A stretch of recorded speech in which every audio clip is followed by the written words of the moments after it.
Olá pessoal, tudo bem? Professor Diego aqui mais uma vez. Vou demonstrar a última célula unitária que está faltando aqui nos nossos vídeos, nessas videoaulas, que é a célula unitária hexagonal compacta. Semelhante às demais, que foram a CS, CFC e CCC, ou seja, cúbica simples, cúbica de faces centradas e cúbica de corpos centrados, nessa também vou mostrar para vocês quantos átomos cabem dentro da célula, depois o número de coordenação na célula unitária, em seguida uma relação do parâmetro de rede com o raio atômico, tá? Depois eu demonstro que tem mais de um parâmetro de rede nessa célula, né? Então eu demonstro uma razão C sobre A, que são dois parâmetros de redes da célula hexagonal compacta. Feita essa relação, mostra para vocês também o volume da célula unitária em função do raio, o fator de empacotamento da célula e, por último, calcula a densidade de três elementos básicos que são o ouro, níquel e o zinco. Tá? Já peço para vocês deixar um like aqui no vídeo para ajudar no engajamento. Se inscrevam no canal para poder chorar aquele ponto depois no final do ano. Ah, professor, estou reprovando na disciplina. Poxa, não se inscreveu no canal é porque passar, né? Não, estou brincando, tá, pessoal? Outra coisa, deixem sugestões de próximos vídeos aqui. Chega de enrolação e bora para os exercícios. Bons estudos aí. Seguindo o enunciado, então. Considere o sistema cristalino hexagonal compacto, famoso HC, e determine, primeiro, número de átomos básicos, depois, número de coordenação, em seguida, o parâmetro de rede A em relação ao raio atômico R, mostrar que a razão C sobre A é 1,633 para a estrutura cristalina HC, o volume da célula unitária em relação ao raio atômico e também ao parâmetro de rede C, o fator de empacotamento atômico e, por último, as densidades do ouro, níquel e zinco se possuíssem esses sistemas cristalinos. Então, para entendermos a quantidade de átomos que tem dentro de uma célula unitária hexagonal compacta, vamos analisar a área do hexágono primeiro. Então, olhando a face da célula hexagonal compacta, a gente tem essa estrutura aqui, ó, com 7 átomos aparentemente. Então são 6 divisões. Isso significa que se a gente dividir 360 graus, uma circunferência, por 6, então cada ângulo desse aqui representa 60 graus. Ok? Como nós estamos sempre ocupando dois lados desses 60 graus, né? Então, esse lado aqui representa 120 graus. Né? Completando aqui a sequência. Então, ó, um átomo está ocupando 120 graus, certo? 120 divide por 360, então significa que essa representação de área aqui, ó pintada em azul, né? Representa 1/3 da esfera, né? Ou da circunferência, no caso, que nós estamos falando de área. 1/3 da circunferência, né? 2/3 essa área em branco aqui. Ó. Isso representaria mais ou menos uma fatia como se fosse uma melancia, né? Em termos de esfera. Então, 1/3 é mais ou menos essa melancia aqui. Né? Só que, olhando para a estrutura aqui compactada, eu não tenho ela inteira aqui, ó. Ela ainda é cortada no meio aqui, ó, como se fosse fatiada, né? Então esse 1/3 ainda é dividido mais uma vez aqui, faz mais um corte aqui, ó, né? Para me chegar nesse gomo aqui. Então esse gomo representa 1/6 de esfera, que seria 1/3 dividido por 2, né? Cortado aqui esse 1/3. Então aqui eu tenho 1/6 de esfera. Aqui no meio eu tenho meia esfera, né, que é só a esfera cortada no meio aqui. E aqui dentro eu tenho esferas inteiras. Né? Vai entender bem, né? Ó, 1/6 de esfera, meia esfera lá e aqui uma esfera inteira. Então vamos encontrar agora o número de átomos básicos. Né?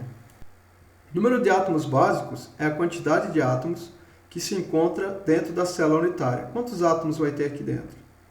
Então, eu sei que aqui nos vértices do hexagonal, eu tenho 1/6 de esfera. Né?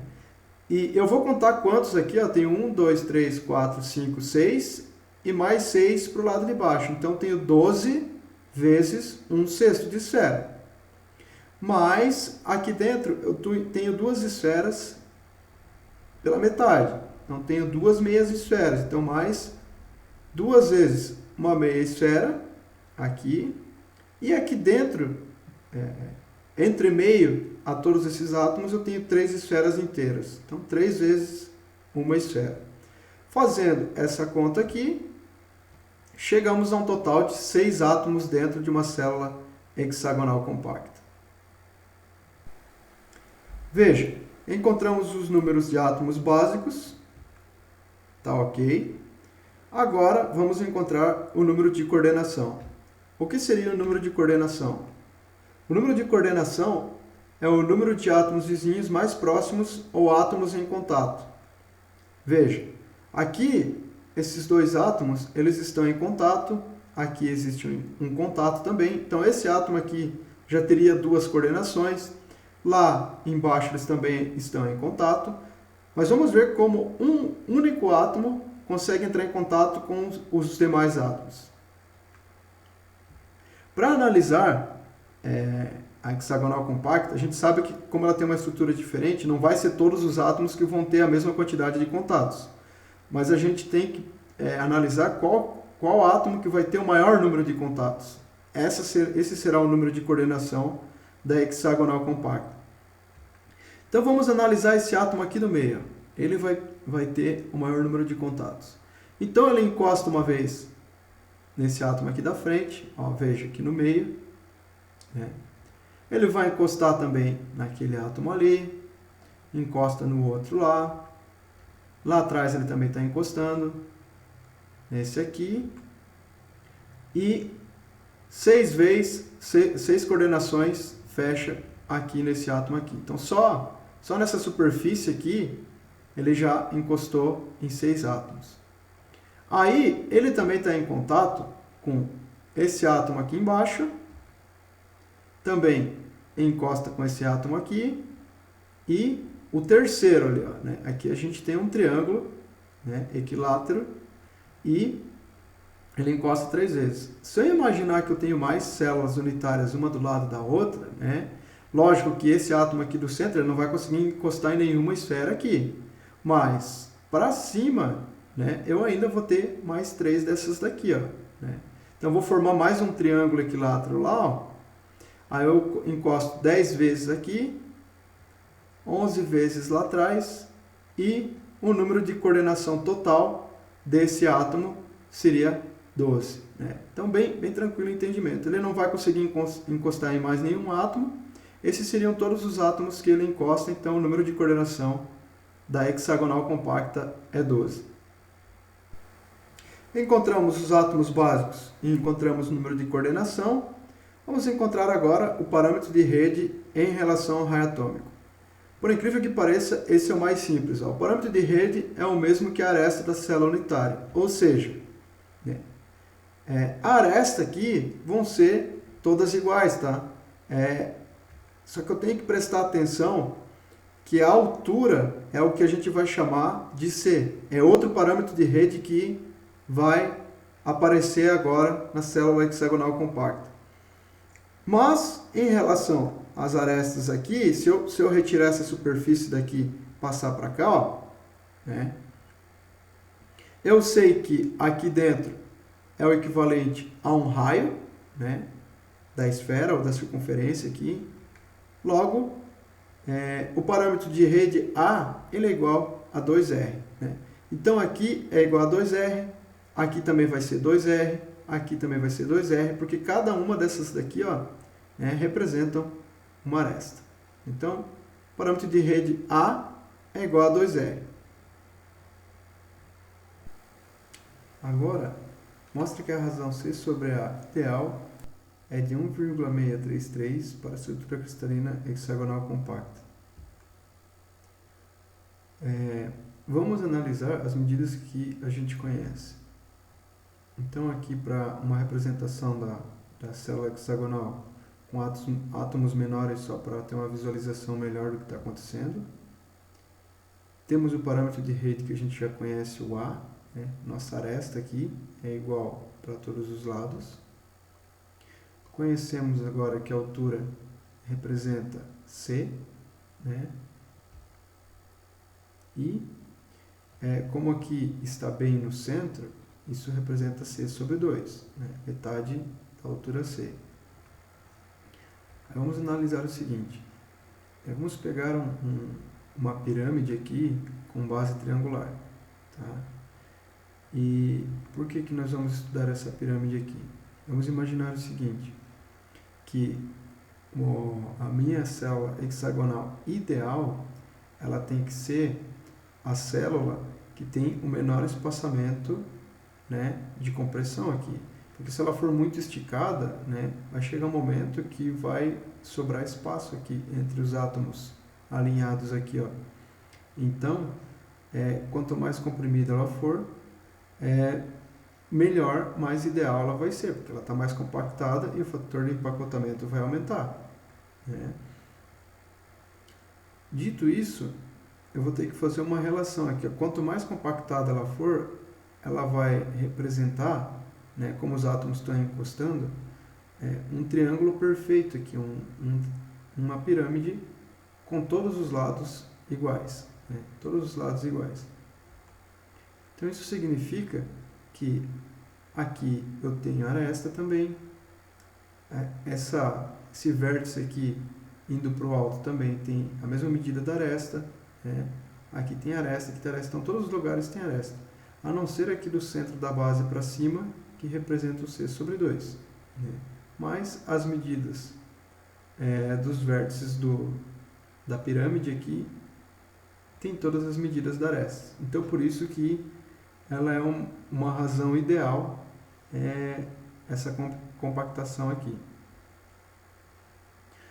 Para a gente sair da solução do problema, vamos imaginar aqui no centro, né, eu até coloquei aqui uma esfera do tamanho de um átomo, praticamente ali, mas só para a gente representar e entender o problema, mas não necessariamente tem um átomo aqui dentro. Tá?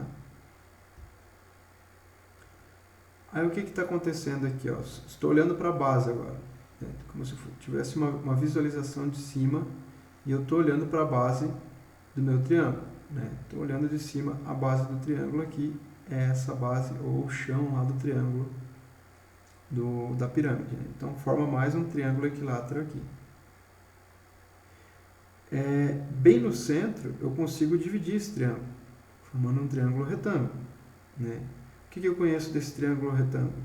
Lá em cima, né, como o triângulo é equilátero, todos os lados aqui tem 60 graus, tem que fechar 180. Aqui, como está dividido no meio, eu tenho 30 graus. Eu vou chamar essa medida aqui que eu não conheço de D, como se fosse uma diagonal, e essa medida aqui embaixo eu conheço, porque é A sobre 2. Né? Como todo o comprimento do triângulo aqui embaixo representa a aresta A, então só essa medida aqui em verde vai representar A sobre 2. Olhando para a base aqui da nossa pirâmide, né, e comparando esse triângulo retângulo, a gente sabe que existem algumas relações trigonométricas que podem ser feitas, né? Sabendo o cateto adjacente, cateto oposto, e a hipotenusa e ainda o ângulo θ. Por trigonometria, né, temos aí seno, cosseno e tangente, né, onde o seno do ângulo é cateto oposto sobre a hipotenusa, o cosseno do ângulo cateto adjacente sobre a hipotenusa e a tangente do ângulo cateto oposto sobre o cateto adjacente. Como eu tenho aqui as medidas D e A sobre 2, eu tenho o cateto adjacente e a hipotenusa. Então é válido para mim usar a fórmula do cosseno. Eu ainda consigo fazer outras relações trigonométricas utilizando as fórmulas do seno, cosseno e a tangente dos ângulos de 30, 45 e 60. Como no nosso caso o ângulo é 30, o cosseno de 30 equivale a raiz de 3 sobre 2. Isso implica, então, que como o cosseno de 30 é igual a raiz de 3 sobre 2, ele vai ser também igual a sobre 2 dividido por D, né? Que é o cateto adjacente sobre a hipotenusa.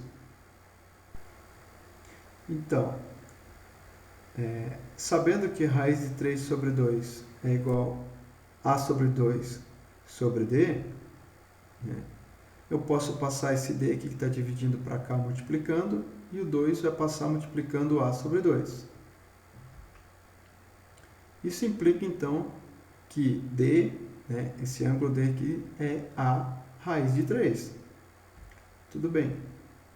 Então, voltando a analisar a nossa pirâmide aqui, porque aqui a gente estava olhando só a base, né? Então, voltando a analisar a nossa pirâmide aqui, agora eu tenho essas medidas aqui, ó. Aqui embaixo, essa medida aqui de baixo representa D. Essa medida de altura aqui representa C sobre 2, né? Que é a mesma daqui, ó. E aqui, como é uma pirâmide com os lados triangulares perfeitos, é a aresta. Então, essa é a representação da pirâmide com base triangular. Eu consigo extrair, então, agora um triângulo retângulo partindo daquele ponto do centro. Lembre-se, isso não é um átomo, foi só uma representação para auxiliar. Então, aqui C sobre 2, T e A. A aplicação de Pitágoras, eu vou ter C sobre 2 ao quadrado, mais a minha diagonal ao quadrado, mais a aresta ao quadrado, que seria a hipotenusa do triângulo retângulo. Substituindo o valor de D, que nós tínhamos encontrado lá, que era igual a raiz sobre 3, então, eu fico com essa configuração aqui, C sobre 2 ao quadrado, mais a raiz de 3 ao quadrado, igual a A ao quadrado. Que é a mesma coisa que o seguinte, o C vai ficar ao quadrado, o 2 ao quadrado aqui é 4, mais a aresta vai ficar ao quadrado, a raiz de 3 ao quadrado sai da raiz, e o A nós mantivemos aqui do jeito que ele estava antes. Tiramos então o mínimo múltiplo comum. Se eu não sei qual que é o mínimo entre dois números, o ponto mais rápido é fazer a multiplicação direta. Nesse caso aqui eu sei que é 12, mas se eu não soubesse, multiplica 4 vezes 3, que também daria 12. Né? Então é o seguinte, divide aqui o 12 por 4 dá 3, multiplica lá em cima, 3c ao quadrado. Divide aqui o 12 por 3 dá 4, que multiplica aqui em cima, dá 4a ao quadrado. Esse 12 que está aqui embaixo, aqui, ele pode passar lá para o outro lado, multiplicando, certo? Então, agora eu vou passar os A's para um lado da equação. Né? Então, 4A que estava positivo aqui, passei para o outro lado negativo. Né? Então, fica 3c ao quadrado igual a 12a ao quadrado menos 4a ao quadrado. Então, 3c ao quadrado é igual a 8a ao quadrado. Vamos isolar aqui tudo que é incógnita para um lado e o que é número para o outro. Então, ficaremos assim. O c ao quadrado sobre a ao quadrado, né? O a que estava multiplicando aqui passou dividindo, e o 3 que estava multiplicando aqui passou dividindo. Então, c ao quadrado é igual ao quadrado, c ao quadrado sobre a ao quadrado, igual a 8 sobre 3. Isso aqui é a mesma coisa que c sobre a, tudo isso ao quadrado, correto? Então, esse quadrado aqui eu posso passar para o outro lado em forma de raiz. C sobre a igual a raiz de 8 sobre 3. Resolvendo isso aqui matematicamente, então eu tenho a relação ideal de C sobre A igual a 1,633. Então, essa é a tratativa matemática para chegar nesse resultado aqui. Encontramos a relação C sobre A ideal, que seria 1,633. Agora vamos encontrar o volume da célula unitária em relação ao raio atômico R e ao parâmetro de rede C. O volume da célula unitária é a quantidade de espaço físico ocupada por esta célula. Vejamos, o volume então, por ela não ser um cubo, não vai ser aresta ao cubo. Será a área da base vezes a altura. Como eu já conheço que a altura é a medida C, então o volume será a área da base vezes a altura C. Vamos pensar um pouco aqui sobre a área do hexágono. Tá? Esse espaço aqui representa um retângulo. Né? Tem um retângulo perfeito aqui dentro desse espaçamento. Abaixo eu tenho outro retângulo de mesma medida. Tá? Tenho outro retângulo. Aí, as demais medidas restantes aqui nós vamos dividir em triângulos. Ó. Eu tenho um triângulo A, outro triângulo eu vou chamar de B, outro triângulo eu vou chamar de C e um triângulo D. Se nós fizermos a junção aqui dos triângulos A, B, C e D, ele fornece exatamente outro retângulo igual às medidas do retângulo 1 e do retângulo 2. Então, basta eu calcular a área de um retângulo e multiplicar por 3, que eu vou saber a área total do meu hexágono. Né? O bom é que eu conheço que essa medida do retângulo aqui é igual a aresta, né? A. Apenas eu tenho que descobrir essa altura do retângulo, que seria o L. Então, vamos pegar aqui o triângulo D, para representar melhor, e eu vou formar outro triângulo retângulo semelhante àquele no qual nós calculamos a relação C sobre A. Então, semelhante lá, nós vamos ter aqui o cosseno de 30, que é cateto adjacente sobre a hipotenusa. Então, seria L sobre A, e o cosseno de 30 também vale raiz de 3 sobre 2. Né? Então, eu elimino aqui o cosseno de 30 fora, deixo só esses dois lados da equação. Isolo o L, né? Passo o A multiplicando para o outro lado.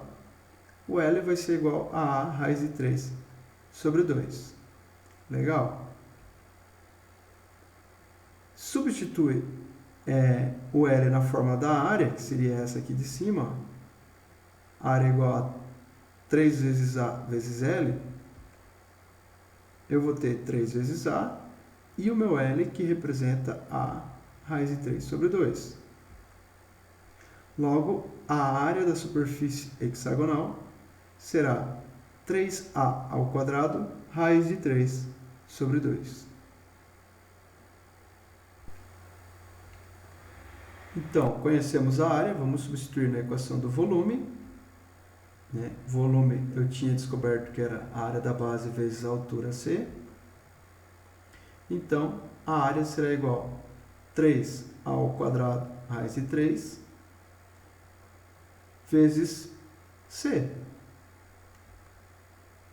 Sabe-se também que o A representa 2R. Né? Era o primeiro parâmetro de rede que nós comparamos lá na segunda situação. Então, substituindo aqui, nós teremos 3 vezes 2R ao quadrado, raiz de 3 sobre 2, vezes C. Então, vai ficar essa configuração aqui, ó, 3 vezes 2 vezes 2 vezes R vezes R, raiz de 3 sobre 2C. Podemos cortar um 2 aqui que está dividindo com 2 desses aqui. Então, o volume da célula unitária hexagonal compacta sempre será esse aqui, ó. Sempre será esse volume aqui, não vai fugir disso. O que vocês vão perceber às vezes no exercício é que nem sempre a relação C sobre A é igual a 1,633, tá? Existem hexagonais com essa relação C sobre A diferente aqui. mas o volume continuará sendo esse aqui, tá? As próximas relações que nós vamos fazer é que vão mudar. Conhecemos o volume da célula unitária. Agora vamos calcular o fator de empacotamento atômico. O fator de empacotamento atômico é a soma dos volumes das esferas dos átomos no interior da célula unitária, considerando uma esfera rígida, né, dividido pelo volume da célula unitária, que a gente acabou de encontrar. Então, a fórmula do fator de empacotamento atômico seria volume da esfera dividido pelo volume da célula unitária. Por definição, o volume de uma esfera é 4πr ao cubo sobre 3. Entretanto, a primeira parte do exercício, nós descobrimos que dentro de uma célula unitária possui 6 átomos, né? Então, nós vamos ter que considerar 6 esferas, né? O cálculo do volume da esfera multiplicado por 6 átomos, teremos então 24πr ao cubo sobre 3. Né? Posso simplificar aqui o 24 sobre 3 e o volume da esfera ficará igual a 8πr ao cubo. Vamos substituir então, agora que eu tenho o volume da esfera e o volume da célula unitária. O volume da célula unitária a gente calculou agora há pouco. Então é o seguinte, ó, aqui em cima o volume da esfera, 8πr ao cubo, e aqui embaixo 6 raiz de 3 cr ao quadrado. Mas esse c aqui, ele forma uma incógnita, né? Mas a gente sabe que a relação c sobre a, nesse caso, que é ideal, é 1,633. Logo, o C representa 1,633A. Também sabemos que A equivale a 2R. Então, C será 1,633 vezes 2R e o C é igual a 3,266R. Continuando, então, agora a gente pode substituir o valor de C aqui na equação do fator de empacotamento. Logo, ficaremos com essa configuração. 8πr ao cubo sobre 6 raiz de 3 vezes 3,266R vezes R ao quadrado.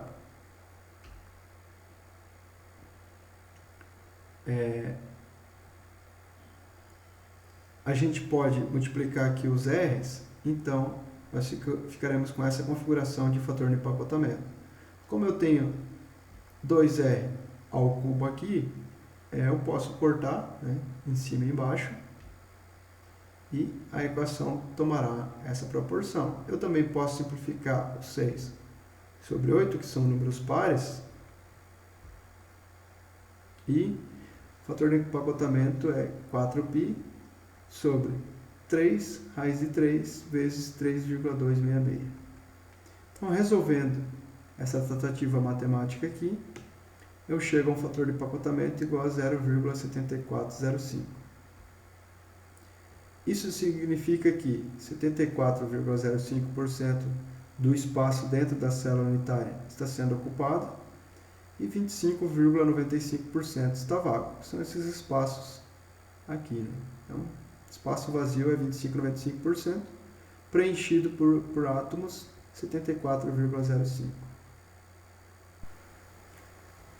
Então, a última parte agora é calcular as densidades do ouro, do níquel e o zinco se possuíssem esses sistemas cristalinos.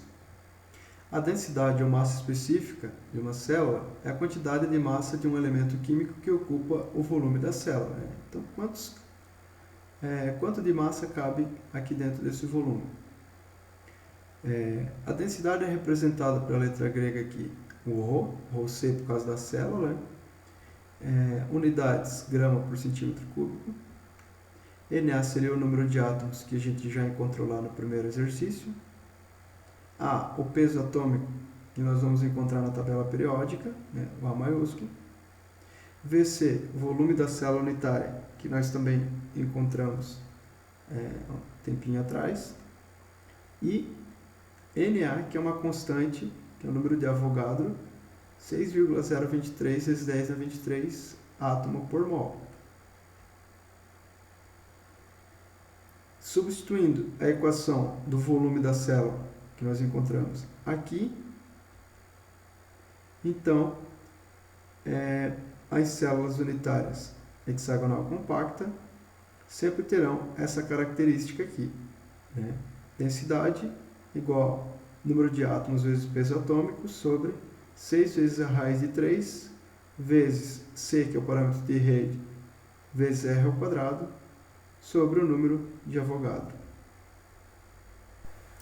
Conhecendo a fórmula da densidade, né, e eu também conhecendo a relação C sobre A, né, a gente vai fazer algumas observações aqui. Ó. Algumas células unitárias HC obtêm relação diferente, de 1,633. Essa aqui é a relação que a gente encontrou como sendo ideal. Tá? Então, o que eu vou fazer daqui para frente, tá? Vocês têm que sempre levar em consideração qual que é a relação C sobre A. A equação da densidade para a célula sempre vai ser essa, porém, né, a relação C sobre A tem que ser levada em consideração. O que eu vou fazer daqui para frente, eu estou considerando que C sobre A é igual a 1,633. Então, eu conheço a relação já que o C era 3,266R, substituo na fórmula da densidade, né, o C, e teremos então essa configuração aqui. A densidade será igual a NA vezes A sobre 6 raiz de 3 vezes 3,266R ao cubo, número de Avogadro. Outra consideração que devemos fazer é que os valores de peso atômico para os materiais sempre serão pegos na figura 2.6 do livro do Callister, né, que é o capítulo 2. E no capítulo 3 a gente encontra alguns valores de raios atômicos e estruturas cristalinas dos materiais. Então, a fonte do livro-texto é o Callister. São de lá que nós encontramos, por exemplo, essa tabela, que é a tabela 3.1.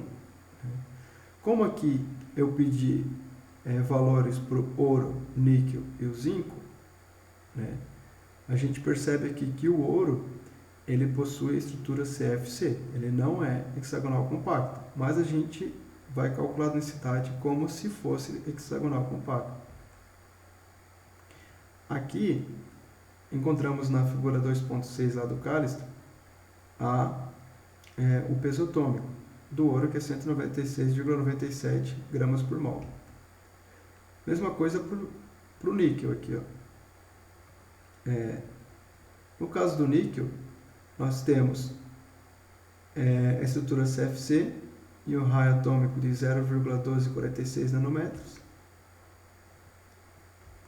peso atômico de 58,69 gramas por mol, e o zinco, esse sim tem estrutura HC e um raio atômico de 0,1332 nanômetros, peso atômico de 65,41 gramas por mol por zinco. Tá, mas então o zinco tem a estrutura HC, a densidade que eu encontrar vai ser a densidade do zinco mesmo? Não necessariamente, porque a gente está calculando uma estrutura HC, mas para uma relação C sobre A ideal. Eu não sei exatamente qual será a relação C sobre A de uma célula unitária hexagonal compacta de zinco. Teria que ver na literatura qual que é a relação para chegar em valores exatos de densidade. Tá? Nós vamos considerar aqui a relação C sobre A 1,633. Outra observação, a tabela se compõe de raios atômicos toda em nanômetro. Para acerto das resoluções, o ideal seja transformar todos os raios atômicos aqui que vocês forem utilizar para centímetro, porque os demais, as demais unidades sempre estão em centímetros. Então, para o ouro, conhecemos agora a equação da densidade, substituindo os valores de raio atômico e de peso atômico, né? Chegamos nessa configuração aqui, tá? Até poderia ter cortado aqui o 6 com o 6 aqui, chega no mesmo resultado, tá? Só para demonstrar todos os valores aqui, e o 6 aqui em cima representa o número de átomos. Então, resolvendo essa equação, chegamos à densidade de 19,2804 gramas por centímetro cúbico. Da mesma forma, o níquel. Temos essa configuração de densidade, será sempre a mesma. Substituindo valores de raio atômico do níquel e de peso atômico, né? São os dois valores que mudou aqui, o raio e o peso sempre. Densidade do níquel, 8,9048 gramas por centímetro cúbico. Mesma coisa então para o zinco. Configuração de densidade. Troco o peso atômico e troco o raio atômico. Sempre lembrando de converter para centímetros.